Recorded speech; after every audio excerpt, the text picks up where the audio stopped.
आज का टॉपिक है depreciation provision and reserve part 6। Topic है डिस्पोजल ऑफ एसेट। ये होता क्या है? Disposal of the asset means that the asset has been sold और हैज़ बीन डिस्कार्डेड, जो बेच दी गई है। डिस्पोजल ऑफ एसेट, तो उसमें क्या होता है? The following journal entry passed. कौन कौन सी जनरल एंट्री पास होती है? First, to record depreciation up to the date of sale, depreciation account debit to asset being depreciation charge. फिर होती है to record sale of asset. जब हम कोई एसेट बेचते हैं तो क्या होती है? Cash bank account debit to asset being the asset sold. To record the profit loss on sale. अब जब प्रॉफिट होता है तो कौन सी एंट्री होती है? Asset account debit to profit and loss account, और जब लॉस होता है तो profit and loss account debit to asset. ये एंट्री याद रखना, बस ये काम आएंगे अभी डिस्पोजल ऑफ एसेट में। बाकी तो फिर है to transfer depreciation, profit and loss account debit to depreciation. ये ट्रांसफर की एंट्री होगी। अब इसका न्यूमेरिकल क्वेश्चन देख लेते हैं। क्वेश्चन क्या है?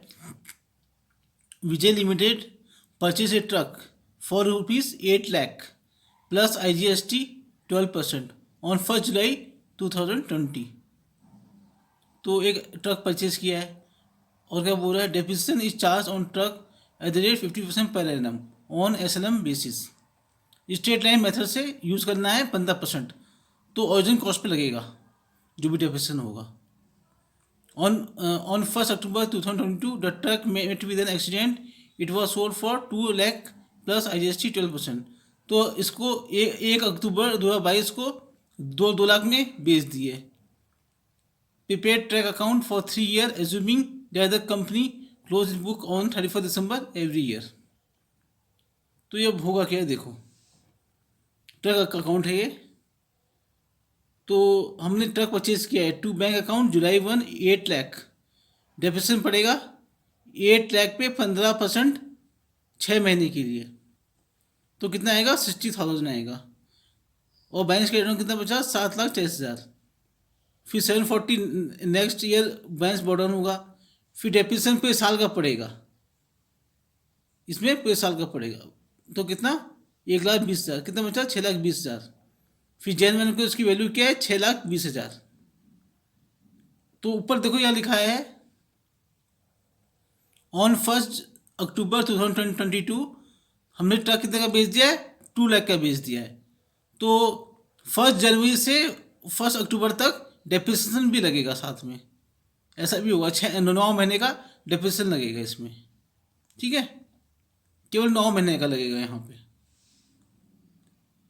तो पहले तो एसेट बेची है तो बाई बैंक अकाउंट 2 लाख आएगा। फिर बाई डेप्रिसिएशन कितना आ जाएगा? 90,000। किसमें पड़ेगा? 8 लाख इंटू 15% इंटू 9/12 कितना हो जाएगा? 90,000 हो जाएगा ये।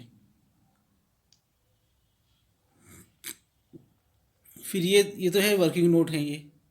और प्रॉफिट लॉस कितना बचा? 3,30,000। ये भी देखते हैं इसको। देखो, ये पहला तो है डेप्रिसिएशन, ये सेकंड भी डेप्रिसिएशन 1 जनवरी से इतना 90,000। फिर बुक वैल्यू ऑफ ट्रक कितनी थी? 6,20,000 थी। डेप्रिसिएशन कितना पड़ा? 90,000। पहले 30,000। शेयर प्रोसीड कितना हुआ? 2 लाख। तो loss on sale of asset कितना है? 3,30,000। अब देखो फोर्थ क्या है इसमें? Entry for purchase of machinery क्या थी? Machinery account debit to input IGST account debit 9,96,000 8,000 to bank account 8,96,000 being machinery purchase and inter state IGST paid 12%। और क्या लिखा है? Since machinery account is debited by 8 lakh there will be no effect of IGST और machinery account. IGST paid input IGST is not a cost of machinery because IGST paid can be set off against IGST CGST and SGST collected. फिर fifth point क्या था इसमें? Entry for sale of machinery, bank account debit to machinery 2,24,000, machinery 2 lakh की और output IGST 24,000 की। Being machinery sold and interstate IST collected 12%. Since machinery account is credited by 2 lakh excluding IGST, there will be no effect of output IST on machinery account. Thanks.